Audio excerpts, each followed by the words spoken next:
자, 우리 서로 인사하겠습니다. 잘 되고 있습니다. 잘 되고 있습니다. 변희자 원사님 마스크가 너무 맞아요. 몸이 좀 안 좋으셔서 마스크를 쓰고 계시는 것 같은데 그렇지 않아요. 정말 저런 마스크는 제가 일생에 처음 보는 것 같아요. 이야, 저렇게 멋진 마스크가 다르구나. 여전히 우리 변희자 원사님 어디로 가든지 즐거움과 행복을 주시는 좋은 권사님이신 것 같습니다. 얼굴보다 마스크가 더 예쁜가? 오늘 하루 종일 권사님 그 쓰고 다니시고 식사할 때도 이렇게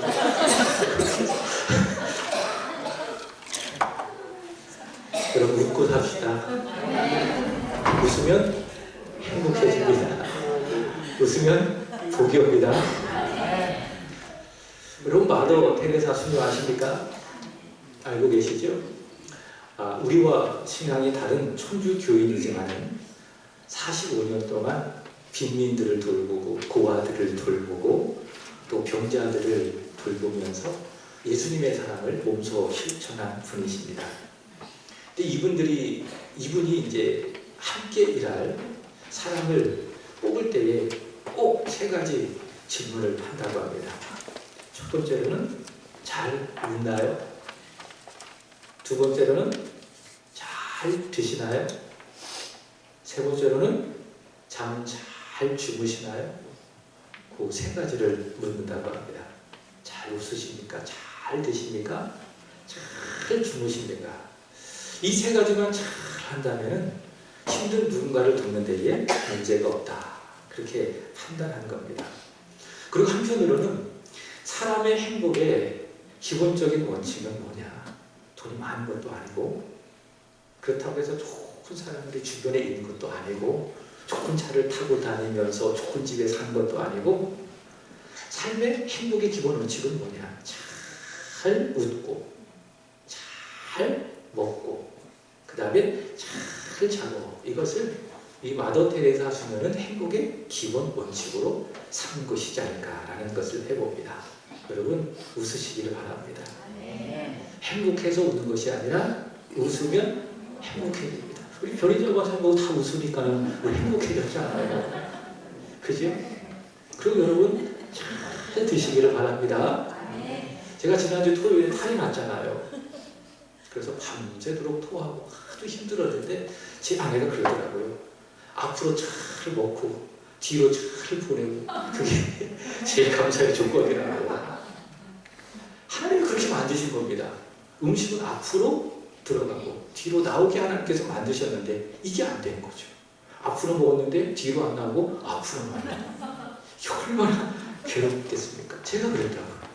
앞으로 먹었는데 뒤로 나와야 되는데 앞으로 계속 나오니까는 밤새도록 아주 힘들었습니다. 그래서 알았습니다. 잘 먹고 죄송합니다. 잘 싸는 게 복이다. 여러분 잘 드시기 바랍니다. 그리고 잘 뒤로 버리시기 바랍니다. 그리고 3번째로는 잘 주무시기를 바랍니다. 잘 웃고 잘 드시고 잘 주무시고 그리고 하나 더 여러분에게 원칙을 알려드리겠습니다. 이건 제가 말씀드린 겁니다. 따라합시다. 예수 잘 믿읍시다. 믿습니까? 예수 잘 믿으시기 바랍니다. 잘 드시고 잘 웃고 잘 주무시고 마지막 제일 중요한 것이 무엇입니까? 예수 잘 믿으시고 이게 신앙의 원칙이지 않을까 그런 생각을 해봅니다. 사도 바울은요 데살로니가 전서를 마무리하면서 오늘 원칙에 대해서 이야기하고 있는데 믿음의 3가지의 원칙을 이야기합니다. 혹시 아십니까? 감. 첫 번째 항상 기뻐하라. 두 번째 쉬지 말고 기도하라. 세 번째 범사에 감사하라. 한번 읽어볼까요? 시작. 항상 기뻐하라. 쉬지 말고 기도하라. 범사에 감사하라. 그 다음 말씀 없어요? 이는 그리스도 예수 안에서 너희를 향하신 하나님의 뜻입니다. 신의 원칙으로 사도 바울은 이야기하고 있습니다. 항상 기뻐하고 쉬지 말고 기도하고 범사에 감사하고 기쁨, 기도, 감사. 신앙의 원칙을 그렇게 3가지로 이야기하고 있습니다. 이와 비슷하게 오늘 사도 베드로는 환난 중에 있는 핍박 중에 있는 그리스도인들을 위로하고 격려하고, 그래서 쓰신 서신서가 베드로 전서인데, 이 베드로 전서를 마무리하면서 오늘 본문에 보면 믿음의 세 가지의 원칙을 전하고 있습니다. 자, 첫 번째 따릅시다. 겸손합시다. 두 번째 맡깁시다. 세 번째 대적합시다. 겸손하라, 맡기라, 대적하라. 자, 베드로는 신앙의 세 가지의 원칙을 이야기하고 있습니다. 자, 첫 번째 신앙의 믿음의 첫 번째 원칙 무엇입니까? 겸손하라. 그렇게 이야기합니다. 오늘 보면 5절 중간절의 말씀을 보시면 이렇게 이야기합니다. 겸손으로 허리를 동이라. 그 다음에 하나님은 교만한 자를 대적하시되 그러나 누구에게는 은혜를 주신다? 겸손한 자에게는 은혜를 주신다.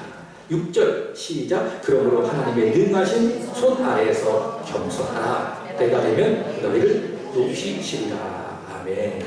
자, 사도 베드로는 믿음의 첫 번째 원칙을 뭐라고 이야기하느냐? 겸손하라.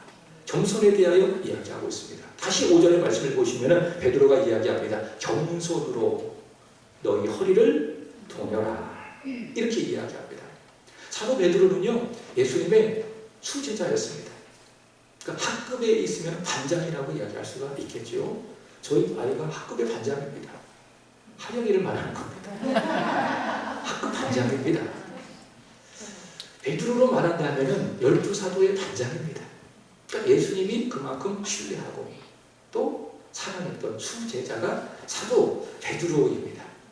이 베드로가 예수님을 가장 가까이 모시면서 예수님을 보면서 예수님으로부터 보고 배운 거예요. 그 중에 하나가 무엇인가 하면 예수님의 겸손을 배우는 겁니다.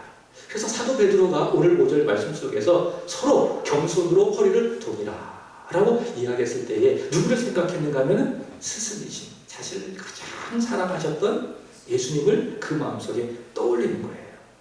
예수님은 어떤 분이시냐? 겸손하신 분이시다. 예수님은 겸손으로 허리를 동이신 분이시다. 이것을 생각하면서 사도 베드로는 너희가 서로 겸손으로 허리를 동여라. 그렇게 이야기하고 있는 것입니다. 요한복음 13장의 말씀을 보시면 예수님께서 겸손이 무엇인지를 보이십니다. 예수께서 십자가를 지시기 전에 제자들을 사랑하셨습니다. 어떻게 사랑하셨느냐? 따라합시다. 끝까지 사랑하셨다. 예수님은 제자들을 끝까지 사랑하셨다. 여러분, 그 제자들을 사랑하신 예수님이 여러분 또한 사랑하시다. 끝까지 사랑하심을 믿으시길 바랍니다. 그렇다면 여러분도 어떻게 해야 되겠습니까? 예수님을 변하지 말고 죽을 뜰처럼 변하지 말고 끝까지 예수님을 사랑하시기를 주 예수 그리스도의 이름으로 축복합니다. 예수께서 그렇게 제자를 끝까지 사랑하셨는데 그 사랑의 증거로 어떻게 하셨느냐? 제자들의 발을 친히 씻겨주셨습니다. 여러분, 누군가의 발을 씻겨준다, 이것은 어떤 의미인가 하면 그 집의 주인이 하는 일입니까? 아니면 종이 하는 일입니까? 종이 하는 일이죠. 근데 하나님이신 그분이 천지와 만물을 창조하시고 세상을 섭리하시는 그분이 사람이 되어주셔서 또 사람도 아니라 또 사람의 중에서도 종의 모습이 되어주셔서 제자들의 발을 씻겨주신다. 이것은 무엇을 보여주고 있는가 하면 예수님의 겸손을 보여주고 있는 겁니다. 예수님은 누구시라는 거죠? 제자들을 사랑하시지만은 그러나 동시에 겸손하신 분이시다. 그것을 보여주고 있는 겁니다. 요한복음 13장 4절의 말씀을 보시면 이런 말씀이 있습니다. 저녁 잡수시던 자리에서 일어나 겉옷을 벗고 수건을 가져다가 허리에 두르시고, 자, 허리에다가 무엇을 두르셨어요? 수건을 두르셨어요. 이것은 어떤 의미인가 하면 예수님께서 겸손을 허리에 두르신 것을 말하는 거예요. 겸손을 허리에 두르시고 제자들이 그 발을 깨끗하게 씻겨주신 것입니다. 예수께서 그렇게 겸손을 허리에 동이셨듯 너희도 역시 어떻게 하라? 겸손으로 허리를 동여라. 그렇게 이야기하고 있는 것입니다. 사도 바울은 이렇게 겸손으로 허리를 동이신 예수님에 대하여 이렇게 이야기합니다. 빌립보서 2장 6절부터 8절 다 같이 함께 읽어보겠습니다. 시작. 그는 근본 하나님의 본체시나 하나님과 동등됨을 취할 것으로 여기지 아니하시고 오히려 자기를 비워 조개 형체를 가지사 사람들과 같이 되셨고 사람의 모양으로 나타나사 자기를 낮추시고 죽기까지 십자가에 복종하셨으니 곧 십자가에 죽으심이라. 아멘. 예수님 얼마나 겸손하시지. 겸손으로 얼마나 우리를 꽁꽁꽁 동이셨든지 어떻게 하셨어요? 죽기까지, 십자가에 죽기까지 낮아지시고 하나님의 뜻에 복종하셨다라는 것입니다. 여러분, 예수님은 누구십니까? 겸손하신 분이시다. 겸손으로 허리를 동이신 살아계신 하나님이시다. 자, 또 보시기 바랍니다. 계속해서 본문 5절의 말씀을 보시면 하나님은 이런 분이시다 라고 이야기하는데, 하나님은 누구십니까? 교만한 자를 대적하세요. 그리고 반대로 누구에게는, 겸손한 자에게는 은혜를 주시느니라. 아멘. 여러분, 하나님이 대적하시는 사람이 누구냐? 하나님이 싫어하시는 사람이 누구냐? 누굽니까? 교만한 사람이라는 것이죠. 지난주 말씀을 기억하십니까? 사람은 갑옷입니까? 아니면 갑옷 솔기입니까? 갑옷 솔기입니다. 사람은 갑옷이 아닙니다. 갑옷 솔기입니다. 근데 아합은 자기는 갑옷 솔기가 아니라 갑옷이라고 착각했습니다. 왜요? 교만했기 때문에 그런 거예요. 그래서 아합은 왕이 되고부터, 왕이 되고 난 이후 단 한순간도 이 교만을 버린 적이 없어요. 교만을 버리지 아니했던 아합을 하나님께서 대접하신 것. 하나님 교만한 자를 싫어하시는 것.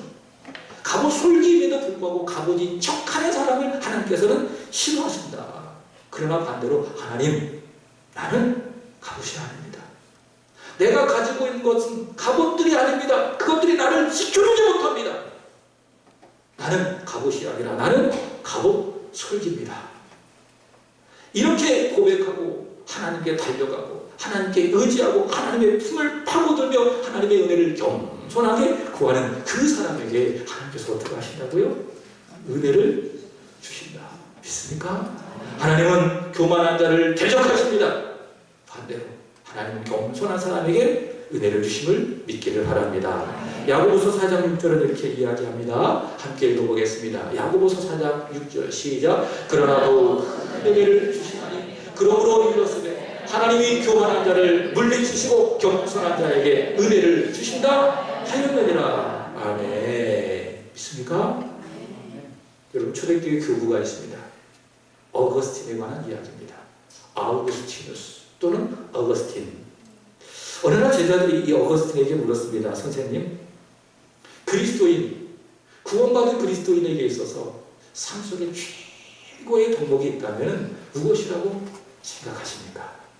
그렇게 물었습니다. 그랬더니 어거스틴이 이렇게 대답합니다. 그것은 겸손이다. 그렇게 이야기합니다. 그러자 제자가 또 묻습니다. 아, 그렇습니까?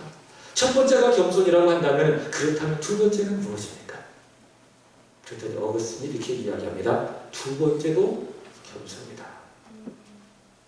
그러자 또 묻습니다. 첫째도 겸손이고 두 번째도 겸손이라면 세 번째 덕목은 무엇입니까? 그랬더니 또 어거스틴은 이야기합니다. 세 번째도 겸손이다. 믿음의 가장 중요한 기초가 무엇입니까? 겸손이라는 거예요. 오늘 사도 베드로가 이야기합니다. 겸손하라. 겸손으로 너희 허리를 동이라. 예수 그리스도께서 겸손으로 허리를 동이신 것처럼 그분이 겸손하셔서 우리를 위하여 고난을 받으시고 십자가에 죽기까지 낮아지신 것처럼 너희도 낮아지고 예수님처럼 겸손하라. 하나님은 누구를 대접하신다고요? 교만한 자를 대접하시고 반대로 겸손한 자에게 은혜를 아낌없이 베풀어 주시는 것입니다. 여러분, 나는 갑옷이다 생각하고 교만해 보세요. 하나님이 절대 은혜 안 주십니다. 말씀을 들어도 은혜가 안 와요. 교만하면. 기도해도 은혜가 안 와요. 예배해도 은혜가 안 와요. 왜 그럴까요? 하나님의 문제일까요? 하나님의 은혜가 문제일까요? 아니에요. 누가 문제입니까? 내가 문제예요. 내가 겸손하지 않냐고. 내 마음속에 내 사랑을 덜덜 뭉쳐있기 때문에, 내가 교만하기 때문에, 내 속에 내가 너무 많기 때문에 하나님이 은혜를 안 주신 거예요. 근데 내 자아를 그리고 하나님, 나는 갑옷이 아니라 나는 연약한 갑옷 솔기입니다. 하나님께 고백하고 하나님께 뛰어가고 하나님께 기도하고 겸손히 하나님을 구하는 사람에게 하나님은 참 잘했다 하시면서 여기 말씀처럼 더욱 큰 은혜를 주시는 줄로 믿습니다. 여러분 겸손하십시오. 겸손으로 여러분의 허리를 동이시기를 주 예수 그리스도의 이름으로 축복합니다. 자, 두 번째 믿음의 원칙은 무엇이냐? 맡기라. 맡기라. 여러분 하나님이 대적하시는 교만한 사람의 특징이 있습니다. 그것이 무엇인가 하면 안 맡기는 겁니다. 왜 그럴까요? 내가 할 수 있으니까. 하나님이 아니라 자기가 하나님이니까 하나님을 의지할 필요가 없습니다.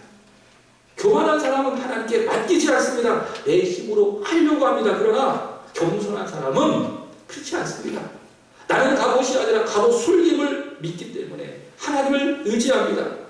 그리고 하나님께 다 맡겨드립니다. 하나님, 제가 할 수 없어요. 제가 할 수 있는 것은 아무것도 없어요. 하나님이 하세요. 모든 것을 다 하나님께 맡겨드립니다. 겸손한 사람은 누구라고요? 하나님께 맡겨드리는 사람. 자, 오늘 본문의 베드로는 그렇다면 무엇을 맡길 것인가? 7절 말씀을 보시면 이야기합니다. 읽어보겠습니다. 시작. 너희 염려를 다 주께 맡기라. 이는 그가 너희를 돌보시리라. 아멘. 자, 무엇을 맡길까요? 염려를 맡기는 겁니다. 이 서신을 받는 당시 그리스도인들의 현실을 보면은 현실 자체가 염려입니다. 여러분 그럴 때가 있잖아요. 살아가는 현실 자체가 염려일 때가 너무 많습니다. 가정도 염려입니다.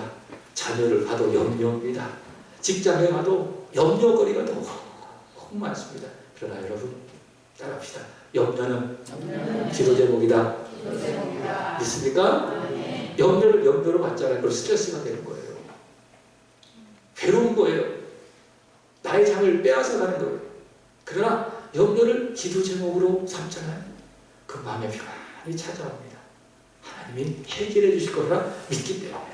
그래서 염려가 찾아오잖아요. 그럼 기도하라고 하는구나. 하나님의 사인으로 알고 하나님께 맡겨드리고 기도하시기를 주 예수 그리스도의 이름으로 축복합니다. 베드로 전서를 받고 있는 그 당시 성도들의 현실 자체가 염려다. 내가 오늘 예수 믿었어요. 세례받았어요. 그것은 곧 죽음을 의미합니다. 가족과의 단절도 의미합니다. 그리고 세상으로부터의 핍박과 박해도 의미합니다. 죽을 수도 있습니다. 원정 연기장에 끌려가가지고 사나운 맹수의 밥이 될 수도 있습니다. 현실 자체가 염려입니다. 너무 큰 염려 가운데 살아가고 있습니다. 그러나 베드로는 전합니다. 그것 때문에 염려하지 말아라. 왜냐? 너희 아버지 하나님께서 너희를 돌보아 주시기 때문에. 여러분 여기서 하나님이 돌보신다. 이게 어떤 말인가 이런 의미죠. 자녀를 키워본 분들은 알 수 있을 것입니다. 아이가 잠을 자고 있잖아요. 그럼 엄마가 아니면 아빠가 이렇게 조용히 다가갑니다. 그럼 아이가 이불을 차내고 있잖아요. 그럼 어떻게 합니까? 이불을 따뜻하게 덮어주고 그리고 머리 앞으로 거기 쓰다듬어주고 그게 뭐 하는 거예요? 그게 돌봐주는 거예요. 그것뿐만이 아니라 이 아이가 무엇이 필요한지 아빠는 다 알고 그 아이가 구하기도 전에 엄마는 그 아이의 필요한 것을 다 채워주십니다. 그렇게 채워줘서 얘잖아. 예성아 지금 이 모습이 있는 거예요. 알았지? 엄마가 돌봐줘서 지금 이 모습이 있는 거예요. 예찬이 예성이가 알듯 모르죠. 그걸 알아야 돼. 여기 우리 다음 세대들 그걸 알아야 돼. 나 혼자 그게 절대 아니야. 엄마가 아빠가 나를 아주 세심하게 돌봐줬기 때문에 오늘 여러분이 있는 거예요. 있습니까? 네. 하나님이 그렇게 돌봐 주신다 그 말이죠. 나의 머리털까지도 다 세고 계신 우리 아버지 하나님께서 자녀의 우리를 아주 세심하게 돌봐 주시는 것입니다. 그래서 오늘 내가 있는 거예요. 그리고 우리는 하나님의 자녀로 우리의 인생을 살아갈 수 있게 되는 것이죠. 자, 그렇게 하늘 아버지께서 우리 아버지가 되셔서 부모가 자기 자녀를 돌보아 준 것과 같이 똑같이 하나님의 자녀된 우리를 돌보아 주시기 때문에 베드로가 이야기합니다. 염려하지 말아라. 그리고 너희 모든 염려를 다 하나님께 맡기라. 그렇게 이야기합니다. 여러분 예수님을 보십시오. 예수님은 겸손하신데 동시에 그분은 염려하지 않으셨습니다. 왜 그렇습니까? 그분은 하나님이시기 때문에. 근데 그분은 아버지께 모든 것을 다 맡기셨습니다. 예수님은 누구시라고요? 바뀌셨다. 아버지 하나님께 바뀌셨다. 베드로전서 2장 23절 보겠습니다. 베드로가 예수님을 이렇게 소개합니다. 시작. 욕을 당하시되 맞대어 욕하지 아니하시고 고난을 당하시되 위협하지 아니하시고 오직 공의로 심판하신 이에게 부탁하시며. 아멘. 예수님 부당하게 욕을 받으셨어요. 부당하게 고난을 받으셨어요. 여기에 비하여 예수님 똑같이 욕으로 악으로 대응하지 아니하시고 어떻게 하셨습니까? 공의로 심판하신 아버지께 맡기셨다. 부탁했다. 예수께서 다 맡긴 겁니다. 아버지께 부탁한 겁니다. 그러니 그 예수님을 믿는 우리 또한 어떻게 해야 돼요? 하나님의 돌보심을 믿고 우리 모든 염려를 다 하나님께 맡겨드리는 겁니다. 여러분 열왕기상 언제 묵상했어요? 벌써 잊어버렸어요. 지난 한 2달 정도 지난 것 같은 표정을 갖고 계시는데 2달 동안 묵상했잖아요. 4월달, 5월달. 자, 솔로몬이 죽었어요. 그러고 난 다음에 무슨 일이 일어났습니까? 우리나라처럼 나라가 분열이 됐잖아요. 북쪽과 남쪽으로 나라가 분열이 됐잖아요. 자, 북쪽의 첫 번째 왕이 누굽니까? 여로보암. 남쪽의 첫 번째 왕은 솔로몬의 아들이죠. 르호보암인데, 자, 이 여로보암의 이야기를 하고 싶어요. 이 여로보암이요, 기회가 있었어요. 하나님의 말씀에 순종하면은 잘 될 수 있는 기회가 있었는데 그 기회를 발로 차버렸어요. 어떤 일이 있었는가 하면은 이 여로보암이 후대 사람들에게 좋은 걸 물려줘야 되는데 최악의 유산을 물려줬어요. 여러분 그거 아십니까? 부모가 죽잖아요. 그러면은 유산도 물려주는데 무엇도 물려준지 아십니까? 빚도 물려주더라고요. 그죠? 유산도 물려주고 빚도 자녀가 계속 물려받는 거더라고요. 아, 그래서 생각해요. 부모는 자녀에게 물려주는 사람이로구나. 이 여로보암이 후대에게 최악의 유산을 물려줬어요. 그것이 무엇인가 하면 죄를 물려줬습니다. 따라합시다. 죄가 아니라 신앙을 물려주자. 믿습니까? 우리 자녀들에게 신앙을 물려주시길 축복합니다. 예수 참 믿는 믿음을 여러분 물려주시기를 주 예수 그리스도 이름으로 축복합니다. 근데 여러분은 그렇게 하지 않는다 그 말이죠. 신앙이 아니라 죄를 물려줬어요. 그 죄가 무엇인가 하면 열왕기상 12장에 나오는 여로보암의 죄라는 거죠. 자, 3가지입니다. 기억하십니까? 북이스라엘의 최북쪽의 단과 아래 남단의 베델. 단과 베델의 금송아지 쌍을 탁 만들어 놓는 거예요. 그리고 사람들을 미혹하는 거예요. 야, 이게 하나님이다. 이것이 너희를 애국에서 인도하여낸 여호와 하나님이다. 사람들을 미혹한 거예요. 자, 2번째로 레위 사람이 제사장이 되어야 합니다. 근데 레위 사람이 아니라 보통 사람을 제사장으로 삼습니다. 그리고 3번째는 절기입니다. 유다의 절기, 하나님께서 말씀하신 절기와 비슷하게 절기를 만들어가지고 그 절기에 베델의 사람들을 다 모으는 거예요. 그래가지고 보통 사람이 그 제사장이 되어서 사람들 아주 금송아지 신상 앞에 막 절하게 하는 거예요. 이게 뭡니까? 여로보암의 죄. 여로보암의 죄. 이 죄를 계속 물려줬어요. 이 죄를 물려주었어요. 자, 근데 이 여로보암의 죄가 어떻게 시작했는가? 염려로부터 시작되라는 것을 알 수 있어요. 어디에서부터 시작됐다고요? 염려로부터 이 죄가 시작되었습니다. 열왕기상 12장 27절 보겠습니다. 시작. 만일 이 백성이 예루살렘에 있는 여호와의 성전에 제사를 드리고자 하여 올라가면 이 백성의 마음이 유다 왕 된 그들의 주 르호보암에게로 돌아가서 나를 죽이고 유다의 왕 르호보암에게로 돌아가리로다 하고. 아멘. 이거 뭡니까? 염려하는 거예요. 이대로 될까요? 안 될까요? 절대로 안 됩니다. 하나님이 섭리하시는데 왜 죽어? 그래도 르호보암의 죄로 말미암아 나라가 분열됐지만 하나님이 섭리하신 일인데 왜 여로보암이 죽어? 순종하면 죽지 않는 거예요. 여로보암에게 하나님께서 말씀하신 것처럼. 근데 염려하고 있어요. 그래서 제가 이 염려에 대해서 이야기하죠. 쓸데없는 염려를 하고 있다고요. 쓸데없는 염려. 이 쓸데없는 염려가 무엇을 불러왔습니까? 죄를 불러왔어요. 여로보암의 죄를 불러왔어요. 불신앙을 불러왔어요. 결국 이 죄로 인해서 나라가 망하게 됐어요. 하나님을 떠나게 됐어요. 하나님의 기물을 유발하게 되었습니다. 여러분, 염려가요, 큰 염려할 수 있어요. 염려하지 않는 사람이 어디 있겠습니까? 여러분 잘 생각해 보십시오. 지난 한 주간 동안 나는 염려를 몇 번이나 했나? 많이 염려한 분도 있고요. 반대로 염려하지 않고 살아간 분도 있고요. 그러나 중요한 것은 염려하지 않고 살아간 사람이 이 세상에 있습니까? 없습니까? 없다. 죄인이기 때문에 다 염려하며 살아가요. 우리가 사는 세상도 여전히 죄 아래 다 놓여져 있기 때문에 누구나 다 염려하며 살아갈 수밖에 없어요. 근데 염려하잖아요. 그 염려에 내가 사로잡히잖아요. 그 염려가 틈이 되는 거예요. 사단의 역사는 틈이 되는 거죠. 그래서 죄를 짓게 하고 여로보암처럼 불신을 만들어내는 것이고. 따라합시다. 염려는 불신앙을 불러온다. 믿습니까? 그래서 여러분 염려하기를 거부하십시오. 염려를 거절하십시오. 그리고 더 나아가 하나님이 나를 돌보신다. 하나님이 나를 챙겨주신다. 하나님의 마음에 내가 있다. 하나님 나의 아빠 아버지시다. 그분 나의 모든 것을 다 알고 계신다. 나의 머리털까지 다 알고 계신다. 나의 일도수 이투도 다 알고 계신다. 하나님 나를 돌보심을 믿으시고 여러분의 모든 염려 다 하나님께 맡겨드리시기를 주 예수 그리스도의 이름으로 축복합니다. 예수님께서 이렇게 말씀하셨습니다. 염려하지 말아라. 요한복음 14장 1절입니다. 시작. 너희는 마음에 근심하지 말라. 하나님을 믿으니 또 나를 믿으라. 내가 예수님을 믿는다면 염려하지 말아야 됩니다. 근데 우리 너무 모순적이잖아요.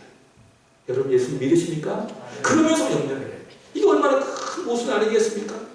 예수를 믿는 사람은 어떤 사람입니까? 염려하지 않는 사람. 예수님을 믿는 믿음과 염려는 함께 갈 수 없는 겁니다. 내가 정말 구원받은 예수 믿는 사람이라면 어떻게 살아야 돼요? 염려하지 말고 모든 염려 다 하나님께 맡겨드려야 되지 않겠어요? 빌립보서 4장 6절 7절 잘 알고 계신 말씀이지요. 읽어보겠습니다. 시작. 아무것도 염려하지 말고 다만 모든 일에 기도와 간구로 너희 구할 것을 감사함으로 하나님께 아뢰라. 그리하면 모든 지각에 뛰어난 하나님의 평강이 그리스도 예수 안에서 너희 마음과 생각을 지키시리라. 아멘. 여러분 염려하지 말고 기도하십시오. 모든 염려 어떻게 하셔야 돼요? 하나님께 맡기시기 바랍니다. 믿음의 두 번째 원칙 맡기라. 자, 세 번째 믿음의 세 번째 원칙 대적하라. 겸손하여 모든 염려를 다 하나님께 맡겨드리잖아요. 겸손하잖아요. 은혜 받아요. 그 하나님께 모든 염려를 맡겨드리잖아요. 그 마음이 너무 좋아요. 마음에 평안함이 있어요. 마음이 강해집니다. 마음이 다 됩니다. 하나님 앞에서는 겸손합니다. 그러나 반대로 대적 앞에서는 마음이 어떻게 되느냐? 강해지는 거예요. 그래서 믿음의 사람은 하나님 앞에서는 어린아이처럼 그렇게 약해져요. 근데 세상 속에서는 마귀 앞에서는 그 마음이 강해지는 거예요. 그게 믿음인 것입니다. 믿음의 세 번째 원칙 마귀를 향하여 어떻게 하라고 이야기합니까? 대적하라. 우리 8절을 보겠습니다. 시작. 근신하라 깨어라. 너희 대적 마귀가 우는 사자같이 두루 다니며 삼킬 자를 찾나니. 아멘. 자, 9절에도 말씀을 보시면 너희는 믿음을 굳건히 하여 그를 대적하라. 자, 여기 마귀가 나오죠. 이 말씀에 마귀가 나오죠. 여러분 마귀는 있습니까? 없습니까? 있어요. 그죠? 그러니까 마귀가 이야기하잖아요. 근데 기독교 변증가 C.S. 루이스는 그런 얘기를 했어요. 우리 마귀에 대한 극단적인 두 가지 생각을 피해야 된다고. 첫 번째로는 요즘 같은 이성적이고 합리적이고 과학적인 시대에 마귀가 어디 있고 귀신이 어디 있어 없다라고 하는 첫 번째 생각을 피하라. 두 번째로는 너무 마귀 귀신 이렇게 생각하는 두 번째 극단적인 생각을 피해라. 그러니까 마귀는 존재하는 거예요. 그러나 균형 있게 마귀의 존재를 우리는 의식하면서 살아가야 되는 겁니다. 자, 근데 오늘 베드로는 마귀를 뭐라고 표현하는가 하면은 대적이라고 이야기하는 거예요. 자, 보십시오. 마귀는 대적입니다. 마귀는 무서운 존재가 아니라 대적할 존재입니다. 믿으십니까? 마귀는 무서움의 존재가 아니라는 거예요. 우리 그리스도인들에게 대적할 존재라는 겁니다. 근데 이 마귀는 아주 간교해가지고 우리를 미혹하는 거예요. 어떻게 미혹하느냐? 야, 나는 너의 대적이 아니라 무서운 존재야. 이게 자꾸 마귀가 우리에게 미혹하는 것이죠.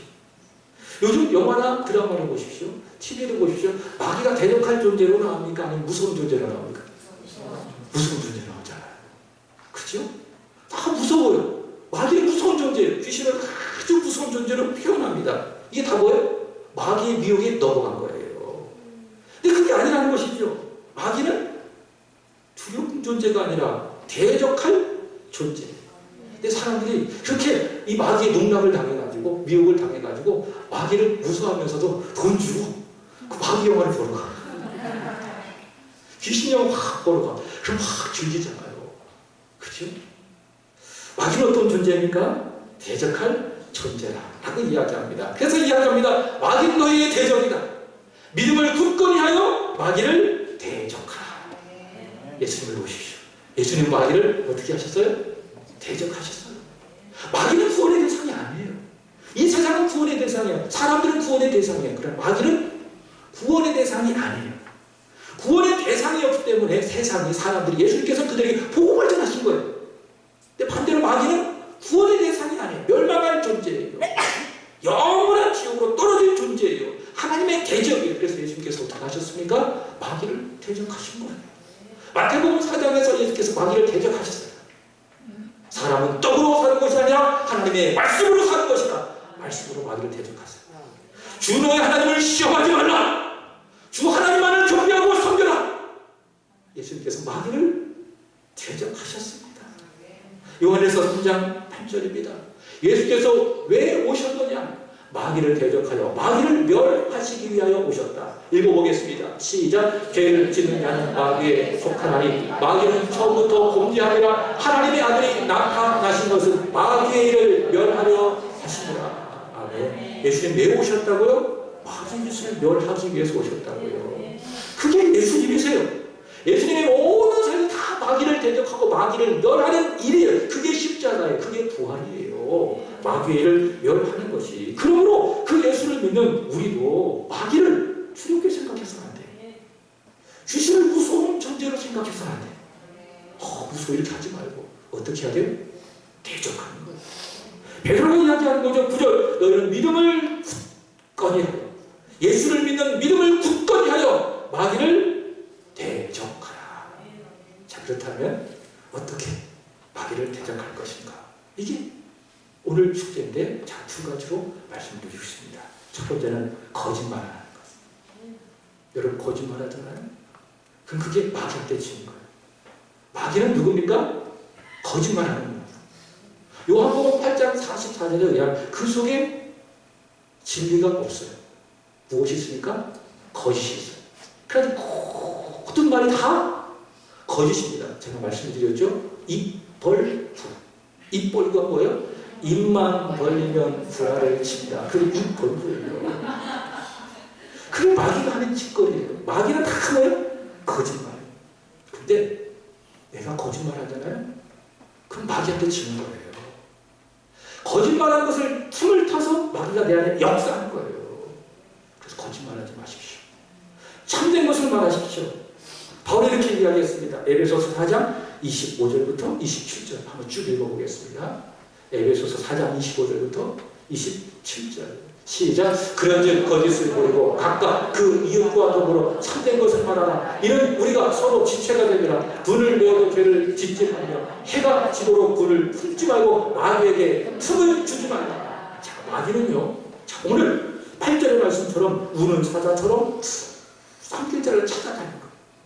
누구를 찾아다닙니까? 야, 누가 거짓말하나. 이런 사람을 찾아다니는 거예요. 거짓말하면 마귀의 먹잇감이 된다 그 말이죠. 근데 마귀를 대적하는 것이 무엇입니까? 참된 것을 말하는 거예요. 거짓말하지 않는 거예요. 진실한 거예요. 그게 마귀를 대적하는 것입니다. 자, 두 번째.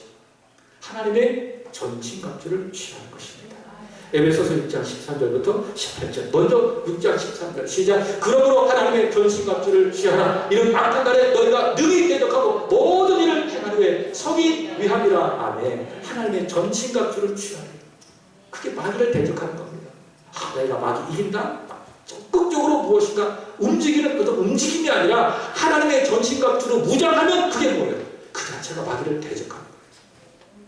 전신갑주로 무장하면 그 자체가 공격이다. 그럼 전신갑주는 무엇이냐? 읽어보겠습니다. 시작. 그러듯 서서 진리로 너희 허리띠를 띠고 의의 호신경을 붙이고 빨리 평안의 복음이 준비한 것으로 실을 신고 구원의 투구와 성령의 검 하나님의 말씀을 가지라. 18절 모든 기도와 간구를 하되 항상 성령 안에서 기도하고 이를 위하여 깨어 구하기를 항상 힘쓰며 여러 성도를 위하여 구하라. 아멘. 이 말씀 집에 가셔서 꼭 한번 읽어보시고 하나님의 전신갑주를 취하잖아요. 다시 말해 머리부터 발끝까지 하나님의 말씀으로 무장하고 믿습니까? 여러분의 머릿속에 여러분의 마음속에 하나님이 떠나지 않게 하시고 진리로 무장하고 그리고 뭐하고? 항상 기도하고 이 하나님의 전신갑주인데 이렇게 하면 그게 뭐라고요? 마귀를 대적하는 거예요. 여러분 절대로 무장 해제하지 마십시오. 무장 해제하면 끝입니다. 우리나라 38선이 있잖아요. 이거 해제하면 그냥 끝나는 거예요. 우리나라 공산화 되는 거예요. 무장 해제하면 끝입니다. 절대로 무장 해제해서는 안 됩니다. 머리부터 발끝까지 하나님의 전신갑주로 무장하는 것. 그것이 무엇인가? 마귀를 대적하는 것이다. 여러분, 믿음의 세 가지 원칙. 첫 번째, 겸손하라. 두 번째, 맡기라. 세 번째, 대적하라. 여러분, 이 믿음의 원칙을 갖고 우리 육체에 남은 때를 하나님 앞에 멋지게 살아가는 저와 여러분들을 우리 주 예수 그리스도의 이름으로 축복합시다. 우리 서로 인사하십니다. 겸손합시다. 맡깁시다. 마귀를 대적합시다. 기도하겠습니다. 하나님 아버지, 사도 베드로를 통하여 주께서 귀한 말씀을 주셨습니다. 주님, 이 말씀 우리에게 주시는 하나님의 음성으로 받습니다. 하나님의 말씀으로 우리 가슴 속에 새깁니다. 하나님의 능하신 손 아래서 겸손하게 하시옵소서. 겸손으로 서로 허리를 동이며 주님 섬기고 교회를 섬겨가게 하여 주옵소서. 하나님 염려를 거부하게 하여 주옵소서. 모든 염려 우리를 돌보시는 하나님께 다 맡겨드리게 하여 주옵소서. 마귀의 역사가 있습니다. 하나님 그 마귀를 하나님의 말씀으로 전신갑주로 무장하여 마귀를 대적하여 승리하는 사랑하는 세상의 모든 성도들이 되게 하여 주옵소서. 예수님의 이름으로 기도합나이다. 아멘. 남성교회 찬양 올려드리겠습니다.